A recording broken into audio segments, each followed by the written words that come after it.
fait l'immense plaisir et l'honneur de nous présenter le produit de l'ensemble en passant par les différents parents.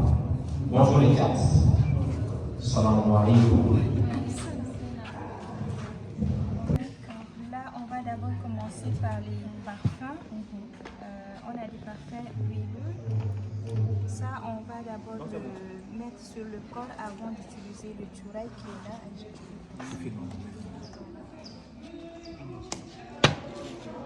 Pour avoir plus de comment on appelle, pour mieux tenir, voilà, sur le corps. Donc on utilise d'abord les huiles de parfum. Et il y a aussi ça. On peut le mettre aussi sur les habits, sur les draps, les rideaux, les tapis de prière, ainsi que les tapis où on s'assoit dessus. Et après ça, on peut mettre aussi le tchouraï directement. C'est une huile, en fait, cette huile, elle est purement, je peux dire, huile, parce qu'elle est faite à base d'huile, carrément l'huile qu'on utilise pour préparer à manger. Voilà, c'est bien vrai qu'on l'utilise pour le corps et les cheveux, mais on est allé sur la base d'un truc purement naturel, sans, comment on appelle, additifs ou trucs à part les trucs de base comme khorom polé. Je ne peux pas citer tout ce qu'on met parce que ça reste quand même un secret, mais n'empêche, la cuisson, on le fait cuire, en fait on prend l'huile normale et j'insiste que ce n'est pas l'huile pour autre chose, parce qu'il y a de l'huile destinée vraiment pour la cosmétique, mais nous expressement on prend 5 litres, 10 litres, 1 litre, ça dépend de la quantité que tu veux produire, et en fonction de la quantité tu mettras maintenant la quantité d'eau pour laisser cuire 2 heures de temps, 3 heures de temps, ça dépend de la quantité. Et maintenant, comme élément de base essentiel, il y a d'abord le khorom polé, et à mi-cuisson, avant la fin, on peut rajouter le khoroutoufa qu'on a eu à présenter hier, mais pas khoroutoufa brut, un khoroutoufa qui a été macéré pendant des mois, qui a déjà imprégné l'odeur du parfum et tout.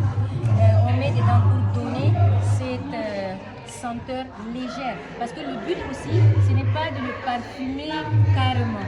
Le but, c'est d'avoir une huile naturelle, mais qui n'a pas, qui te donne pas, qui te laisse pas l'odeur d'une nourriture à la peau. Voilà pourquoi on met le khorom polé, on met le khoroutoufa et le bois du sandal. Sandal, c'est un bois d'abord, c'est-à-dire que notre tchouraï, la base de notre tchouraï, c'est d'abord le bois. C'est un bois, voilà, un bois, lui seul brut, sans rien. Quand vous le sentez, c'est-à-dire que quand on le paye comme ça, brut comme ça, lui-même, il a une senteur, sans rien. Donc c'est ça, après avoir travaillé, on en rajoute 2-3, ça dépend aussi de la quantité, pour parfumer légèrement cette huile. Voilà pourquoi on se permet de le mettre et sur les cheveux et sur le corps. Alors ça, c'est pas un bois banal, hein. Ça s'appelle dorot. Dorot, c'est un bois que les femmes tchadiennes, et je pense même les Éthiopiennes, il y a quand même quelques communautés qui l'utilisent.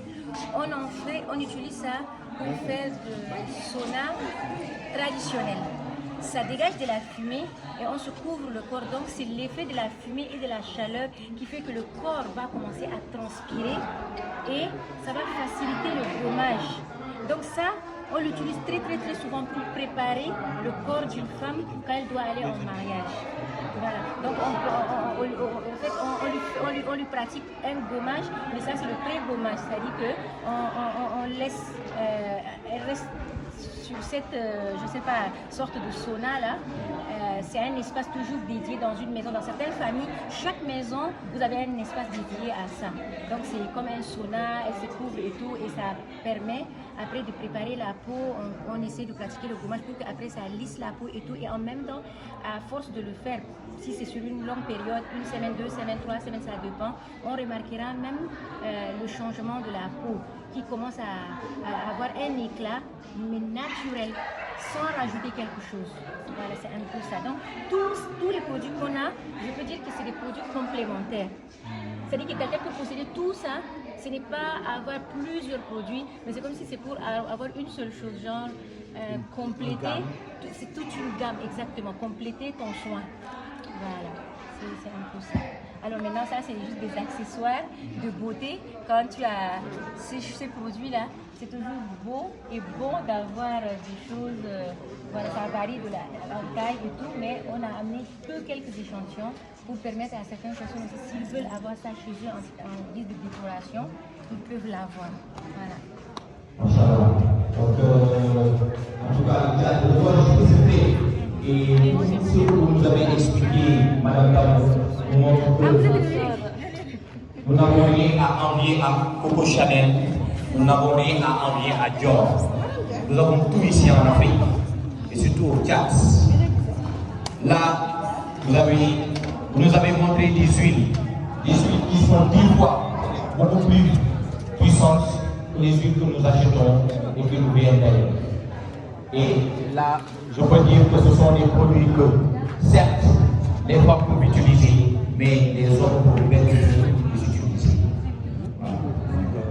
Nous avons bien fait d'éviter le chat, car nous en avons appris beaucoup sur la parfumerie, mais aussi sur les huiles de femmes, aussi sur pas mal de secrets concernant les femmes, mais aussi concernant aussi les hommes.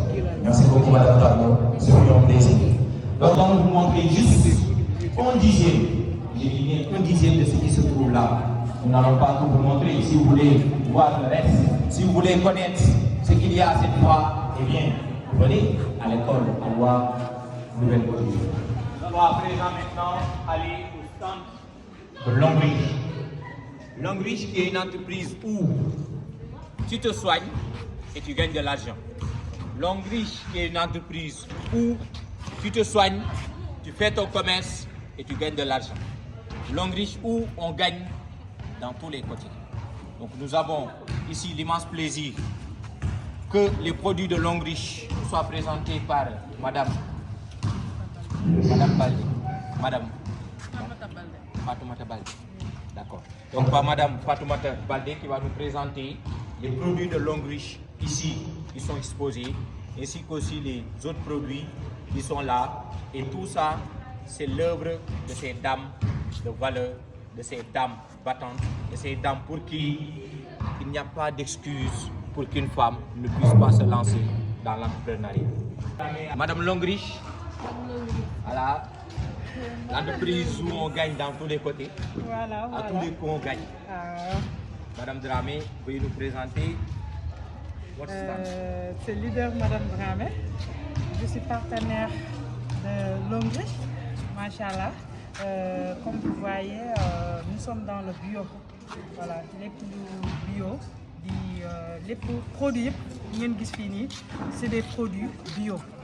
Voilà, faites des plantes yoo xam ne ni que Longrich ci boppam gàncax bi ñoom ñoo ko defaral seen bopp maanaam ñoom joxuñu kenn di leen defaral seen produit parce que ñoom am nañ 8 centres de recherche.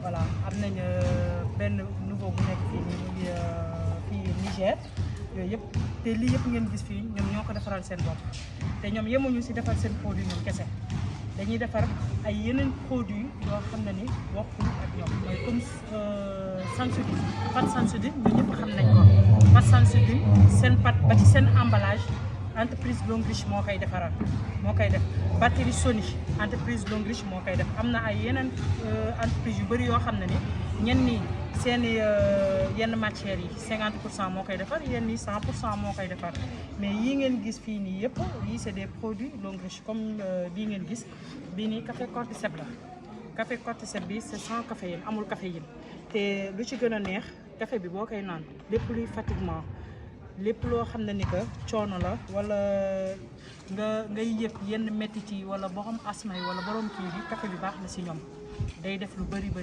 parce que café bi cordyceps bii nii surtout baax na tamit ci sama góor yi waaw ñoom moom bu ñu jëlee café bi moom dinañ delluwaat dinañ jënd macha allah bii nii c'est à base d'olive comme je dis toujours c'est 100% naturel amul produit chimique amul dara ñoom seen produit boo ko jëndee boo ñëwee da nga koy jëndaat par la force ça c'est sûr et certain et garanti à 100%. mi ngi noonu bii c'est à base d'olive gel de douche bii nii noonu la baaxee dafay dindi tout ce qui est peau morte ci sa yaram non seulement daf koy dindi mais dafay dindi tout tache da koy dindi ci sa yaram noonu la baaxee loolu moom ku ko wedd moom na laaj monsieur Dramé xam na ci dara waaw moom da ciy xeex bii bii moom mën nañ ne bokk na ci produit phare pâte dentifrice Longich képp ku ko xamul dégg nga ko pâte dentifrice Longich bi yemul ci pâte kese non du def pâte kese non seulement lépp luy bico dentaire nga am ay saignement de dentaire wala sa bëñ yi di métti wala sa bëñ yi di damm yooyu yëpp pâte bi da koy def te pâte bi yemul ci brosse kese wala sa bëñ di nàcc wala sa bëñ di métti nga def ko non pâte bi tey jii nii sa biir buy métti boo ko jëlee def ko ci xale bi tëdd parce que am na def nañ test bi xale bi bañ ko defaree ci biiram ba muy metti bañ ko neewee na toog tuuti bañ ko ci defaree macha allah dafa wàcc wala bu la neexee nga jël tuuti ndox nga paccal ko ci nga jox ko mu naan lépp lu la doon metti wala douleur bi tamit da koy arrêté aussi tamit bu fekkee am nga góom boo amee góom moom ngay boole avec agneau lii la ñuy wax agneau mooy lu vert lii ngeen di gis boo ko ci boolee moom ak pâte dentifrice bi nga teg ko ci góom bi taf daf koy woowal moom lu ci nekk secret bu ci nekk bëri na bu ñu toogee fii di ko wax moom duñ fi jeexal am na grand modèle am na petit modèle bii savon bambou bii nii savon bambou bi c'est à base du charbon de bambou des fois bu ñu ko gisee dañuy foog ne këriñ la non mooy bambou bi ñun ñëpp xam nañ ni que plante bambou boo ko bëggee fa nga dem ba Chine Japon foofu nga ko mën a amee loolu moo lay wane ne que produit yu fi nekk yëpp c'est 100% bio. Voilà, lii c'est à base de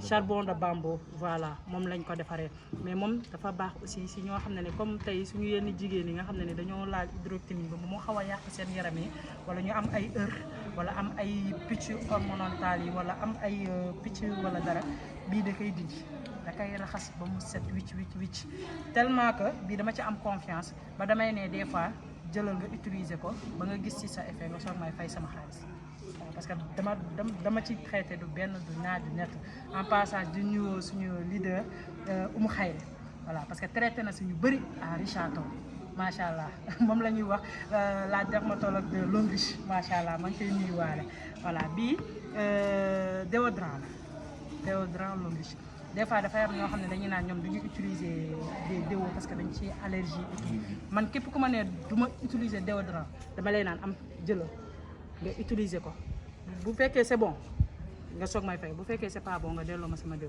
te képp ku ma ko wax au retour léegi nekk nga sama client déo ba su ma la nee déo sax dafa manqué da ngay xaw a feebar te pourtant ñoom daawuñu woon utiliser déodorant voilà lii tamit crème réparatrice lañ koy wax crème réparatrice bi moom tamit baax na si ñoo xam ne ni que seen loxo yi dafay wow wala seen tànk di wow wala am ay comme tento wala dara lépp da koy raxas ba mu set wicc maanaam produit yi bëri na bii lait de corps la voilà lait de corps à base de placenta de mouton lañ ko defaree à base de placenta de mouton lañ ko defaree moom tam baax na en plus en même temps am na crème solaire parce que moom boo koy diwoo naaj bi du la làkk voilà bii tamit kii la shampoing 2 ans na bii shampoing 2 ans na la baax na non seulement moom lu ci gën a neex nekkul pour raxas sa bopp kese cheveux kii yu mort yi yëpp da koy dindi ba pare dafay may sa karaw aussi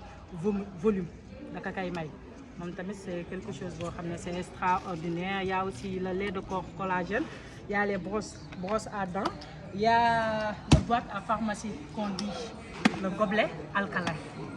Macha allah lii moom dinaa ko gën a expliquer si nu mu gën a yaatu parce que boîte à pharmacie lañ koy wax suñu waxee boîte à pharmacie rek mën naa ne tënk na lépp voilà am na aussi des serviettes hygiéniques pour femmes moo nekk ni des serviettes hygiéniques pour femmes il y a 4 façons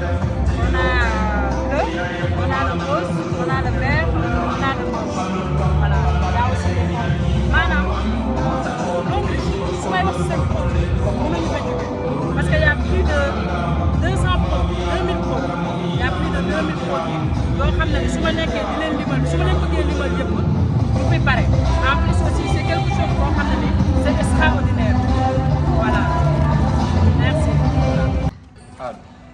Voilà, donc elle vient de nous présenter l'ensemble des produits de Longich. Et nous découvrons encore les secrets de la nature. Tous les produits qu'elle vous a présentés sont faits à partir de la nature.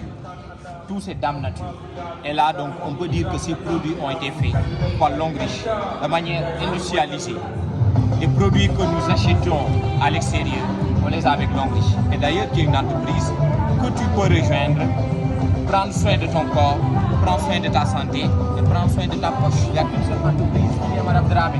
Dans le bien entreprise, qu'est-ce que En plus, le plus meilleur, quand on dit Longrich, on dit Better Life, Better Future. Pourquoi longue avenir. Parce que Longrich, yemul ci produit kese dina la jox santé parce que am na des compléments alimentaires mooy lu ma ko wax sànq su ma nee maa ngi lim yëpp fii la ñuy des parce que y a plus de 2000 gammes xam nga loolu yëpp mënuñu ko lim mais non seulement da lay jox santé da ngay am sa temps mais aussi da ngay am repas te nit ku nekk loolu ngay bëgg am temps am sa santé am repas te loolu yëpp am na biir mën nga kaa boole liggéey bu mën am tamit. liggéey bu la neex liggéey parce que ñun ñëpp nga am nañ seconde liggéey mais Longrich moom macha allah liggéey bu la neex parce que moom maanaam yow yaay régler sa temps c'est comme ton propre entreprise maanaam boo adhéré à Longrich c'est comme si que tu as pris une propre entreprise te sa propre entreprise bu la neex nga koy liggéey bu la neexee 2 heures du matin bu la neexee yow yaay sa plan bu la neex nga def voilà Longrich c'est quelque chose boo xam ne c'est extraordinaire.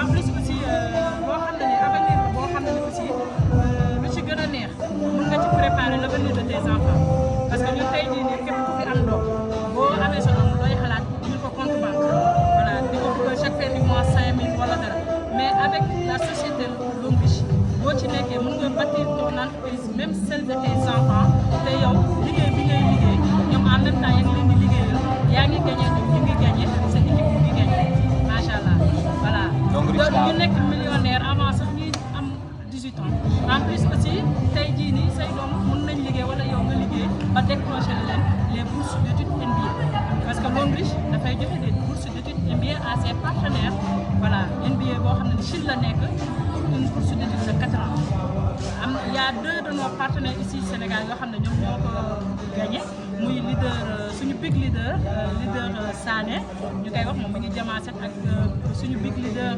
Fatou Lo instant bi ñoom ñaar ñoom ñoo njëkk gagné bourse d'études fii ci Sénégal MBA 4 ans en Chine là-bas waaw. Longrich non amul moom. merci beaucoup. Longrich kii c'est ma cliente madame Sarr elle connaît Longrich. ah oui. Elle pouvait vous dire quelques témoignages de Longrich parce que c'est ma cliente préférée, ma sœur. Dès que je lui ai présenté les produits de Longrich, elle achète sans regarder. Voilà. Elle fait confiance à les produits de Longrich. Elle connaît Longrich, voilà. C'est à mon ami Ange, la Damiana. Voilà. daa bëgg lu baax rek. Voilà, le désodorant aussi, c'est mes amis, ouais. C'est ça, je les connais. Et le savon de bambou. Le savon de bambou. Elle est là, tu as vu, elle connaît les produits. Ah oui, ah oui. Voilà, Ah oui. elle fait partie de mes meilleurs clients. Même de le thé, je connais. Voilà, les thés, les cafés cordyceps et tous les gels de douche olive. Voilà. Vraiment, vraiment. Longrich daal, meilleure vie, meilleur avenir. Meilleur Better life, better future. Prends soin de ta santé Voilà. et de ta poche. De ta poche. merci beaucoup Lydie Dramé. Merci beaucoup. D'accord, merci. Ok. Madame Dramé, Lydie Dramé, Longrich. Là, c'est ce que nous avons à la fois. C'est une infime partie de ce que vous ratez actuellement à la 2e édition de la foire des femmes de valeur de Messi. Nous allons passer maintenant aux autres stands américains. Comme vous dites, c'est le début du commencement. C'est bon? Donc après être passé au stand de Longrich, nous allons passer maintenant au stand suivant. Là, vous voyez avec moi tous les produits qu'on découvre dans ce stand, en partant du goé, en passant par les différents outils dont on a besoin dans notre maison. Donc, nous allons donc vous présenter le stand avec l'ensemble de ces produits. Vous voyez ici, je pense qu'il faut te mettre là ou là-bas, ça dépendra de toi. Tu vas venir comme ça.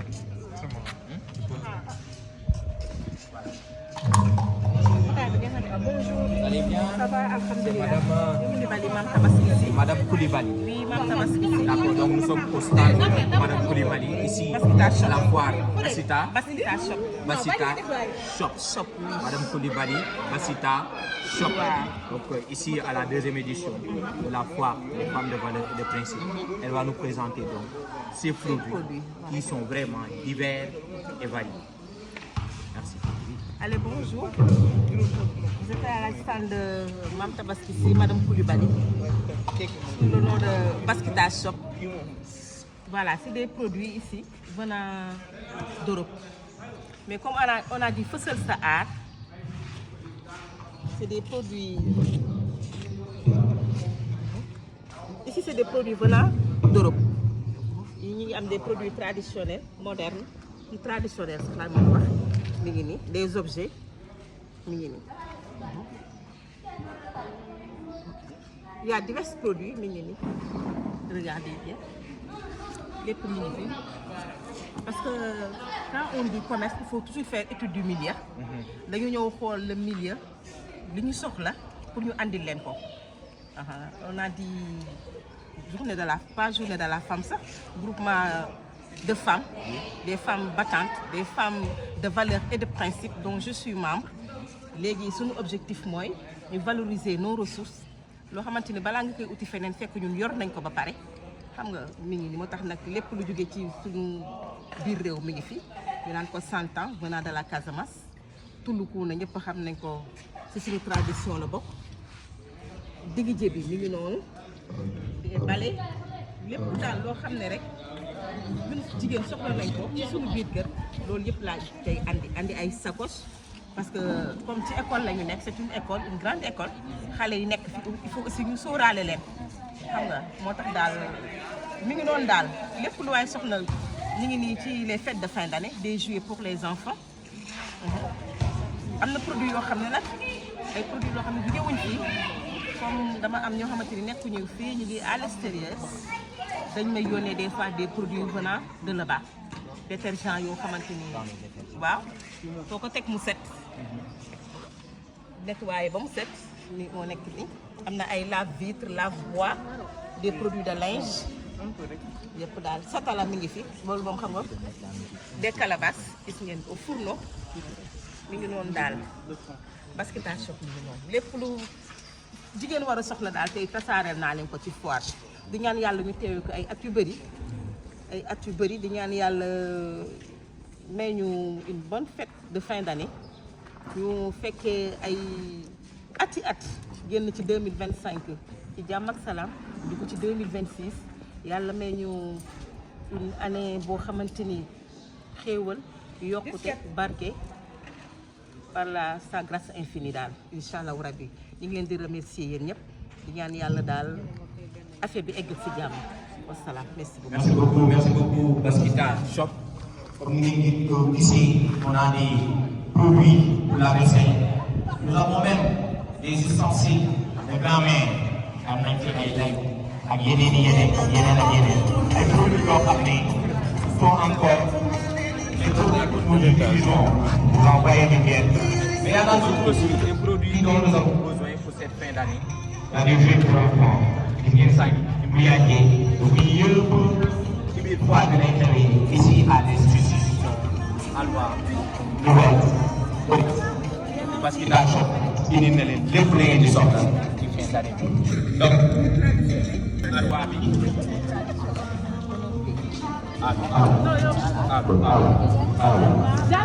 ñu dem seeti suñu beneen Alwa bi ñu koy wax madame Sène mi ngi yëngatu gi ci lépp loo xam ni c'est nature yëre yu yànj yi ngeen di gis c'est fait à la main décoration yi lii nii ma takk moom moo ko defar c'est l'occasion kon bu présenté ñu stand-up produit yi fi nekk ñu xool femmes yi fi ñu mënee véritablement te lépp fii lay xewee ci deuxième édition foire des femmes de valeur et de principe madame Sène.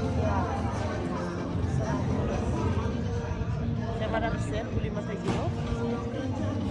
Mais base c'est bossé. Ça c'est broderie à la main. Des t-shirts, des pailles,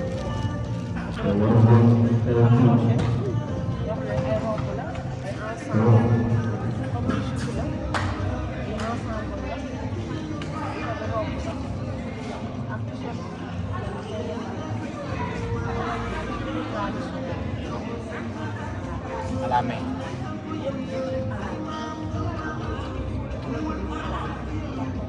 Comme bracelet bi rek ak bandeau yi tamit. Ça c'est à la main.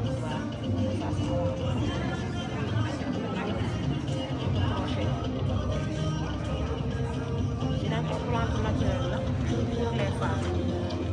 Les plantes naturelles. Parce que jigéen ñi bu xasee ba am doom dañuy sonn. mais di nga am loo xam ne da lay permettre ngay dampu defaraat sa yaram loo xam ne tamit boo ko naanee lépp luy góob wala lépp lu lay sonal si sa biir dina mën a tamit le fruitage coconut da lay permettre loo xam ne des fois dañuy am ay problème de myome ak problème de fertilité jigéen da koy naan góor da koy naan da lay protéger si lépp mooy mboose le monde des senteurs et des secrets de femme. Donc,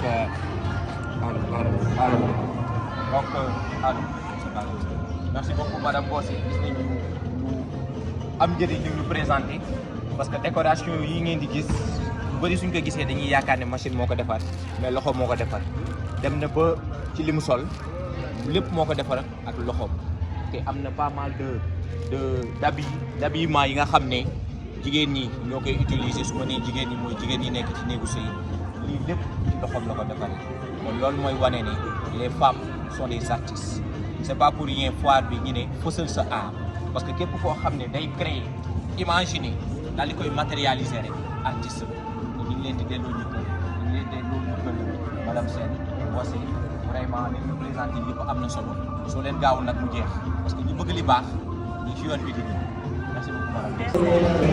ñu ngi ci stand bi nga xam ne séeréer yi moom lañ gën a bëgg voilà ak madame Sonko stand bi nga xam ne moo gën a am solo waaw lekk bi moom moo gën a am solo waaw madame Sonko lan nga ñuy présenté ci foire bi li ngeen defar te di ko jaay des foires au grand plaisir des séeréer.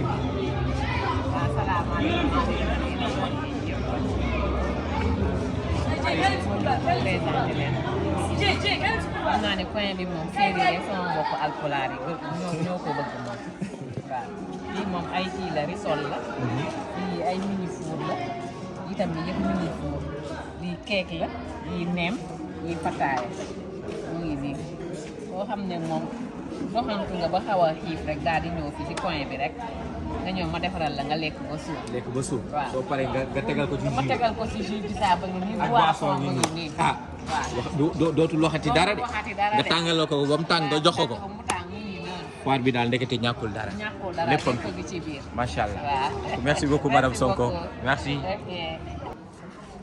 avoir quitté le stand bi nga xam ne séeréer yi moom lañ gën a bëgg stand de nourriture dañuy ñëw ci beneen stand boo xam ne lu taaru te am njëriñ moo fi nekk ku gis li may gis dàll yi xam ne dàll yi nii bi réewul bitim réew moo ne nduru na ko nag waaye ku gis dàll yi ni mu yànjee xam ne dàll yi ay loxo moo ko defar kon dañuy bàyyi madame Bayassine mu présenté ñu produits yi nga xam ne c'est tout à fait des produits qui sont faits ici au Sénégal.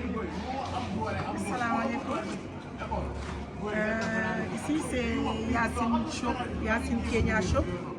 On est à Alouar, Cité Nouvelle Horizon, pour la foire des femmes de valeur et de principe. Bon, je vous présente, venez me voir. Sinon, contactez-moi au 77 577 02 50. Voilà, j'ai des sacs et des sandales très jolis et très originaux. C'est fait à la main. Et ça, c'est des sacs en grand modèle. Voilà, comme vous voyez, ça, c'est des sacs en petit modèle. Très jolis. J'ai aussi des sandales. Comme vous voyez, ça, c'est orthopédique. Ça, c'est des chaussures fermées. C'est des chaussures fermées. Et voilà, comme vous voyez, c'est très simple, original et fait à la main. Voilà. J'ai aussi de jolis bijoux. Ñoom ñoo nekk nii. De jolis bijoux Massaï, faits à la main aussi. Très beau. Voilà. J'ai aussi des parfums venant de Dubaï. Moom moo nekk nii. C'est des parfums en huile. Amul alcool. Il n'y a pas d'alcool. Voilà. J'ai aussi des bijoux venant de Dubaï aussi. Comme vous voyez, c'est des produits très originaux, très beaux, très jolis. Venez nous voir, venez nous trouver ici à Alwar. Voilà. Je vous remercie. Madame Ba, produit rafet na yanj na. te ku ko gis xam ne ce sont des produits qui sont faits ici. ku ko gis xam ne produits yi fii la ñu ko defaree. lii ay chaîne Massaï ñoom ñoo nekk nii très joli. Original bay bëgg dee te loxo la ñu ko defaree. mu ngi noonu lii ay parfum la comme ni ngeen ko gisee fii parfum yi parfum Dubaï la jógee parfum yi huile la amul dara ci alcool lii ay bijoux la yi nga xamante ni ñoom tamit Dubaï la jógee moo jël ko di ko jaay ay bijoux ak ay chatoir yi nga xamante ni ñoom ñëpp ñoo nekk nii très joli mu ngi noonu am nañu aussi ay savon noir moom moo nekk nii ça vient du Ghana savon yu baax la dafay raxas yaram macha allah noonu saak yi comme ni ma ko waxee rek am na saak yu ndaw am na saak yu mag comme ni ngeen ko gisee nii saak yu ndaw yu yem yi ñu ngi nii saak yu mag yi ñu ngi nii lu ci waay bëgg rek soo ñëwee fii fekk ko comme ni ma koy waxee rek daal yi tamit ñoo ngi nii rafet day bëgg dee ay ensemble lu ci waay bëgg rek su ñëwee fii fekk si ma fi man Yacine Kenya Shop dinaa ko jox ci bagage yi fekk mu woo ma ko 77 577 02 50 carax yaa ngi nii chaussures fermées yaa ngi nii venez me voir venez me voir venez me voir. lii moom ku ko gis xam ne soxla wuñ jënd ay saagu joor wala beneen marque parce que saag yi mooy yoo xam ne da ngay utiliser ba sonn rek maanaam yow yaa sonn ba découragé waaye saag bi du découragé parce que ça c'est fait à base de cuir d'animaux te amul lu ko gën a dëgër voilà te nous devons consommer local comme le comment dirais-je le promeuvent nos nouveaux dirigeants dañoo war a consommer local consommer sénégalais consommer africain. Merci beaucoup madame Ba ce fut un plaisir merci. ñëw am na yeneen ak yeneen yu lay fiy xaar kon yéex ñàkk na fii nag mooy le stand de As Collection du yanj li ma sol As Collection moo la ko jox ne ma sol ko rek nit ñi gis ko laaj la foo ko jël kon gis ngeen yére yu yanj des costumes africains donc nous allons laisser donc monsieur dañ ne donc fësal sa aar kon lii aar la parce que jël tissu defar ci des costumes africains te ñëpp xam nañ ne avec le premier ministre Ousmane Sonko les costumes africains ont connu leur promotion léegi ku solul costume africain yow soloo dara ñeewatuñ le costume français le costume européen instant bii on parle de costume africain donc ça va vous représenter ces belles œuvres d'art de As Création fii ci deuxième édition Foire des femmes de valeur et de principe. Alors bonjour mesdames et messieurs, je me présente M. Moustapha. Je suis ici pour représenter la marque As Collection qui se trouve à Kër Ndiaye Lo, près de la sortie 10 du PH. Alors ici nous faisons des chemises africaines de très bonne qualité. Comme vous pouvez le voir, ils sont très beaux et très soignés.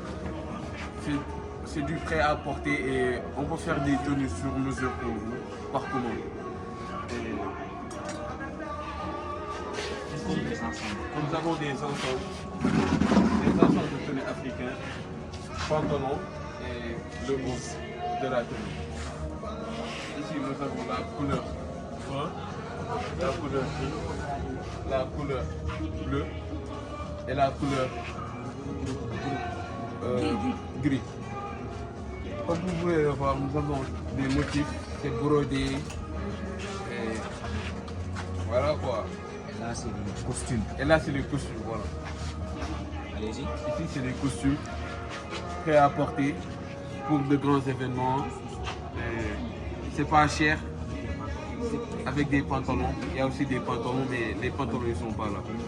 Mais vous pouvez commander sur mesure sur As Collection.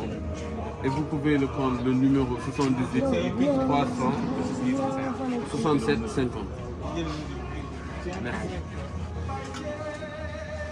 Fan lañ leen mën a contacter. Notre carte est là, As Collection Design, Kandjaïlo, Rufus PS sortie 10. Le numéro est là, il est là, 78 367 50. Merci pour votre écoute et nous nous disons à la prochaine.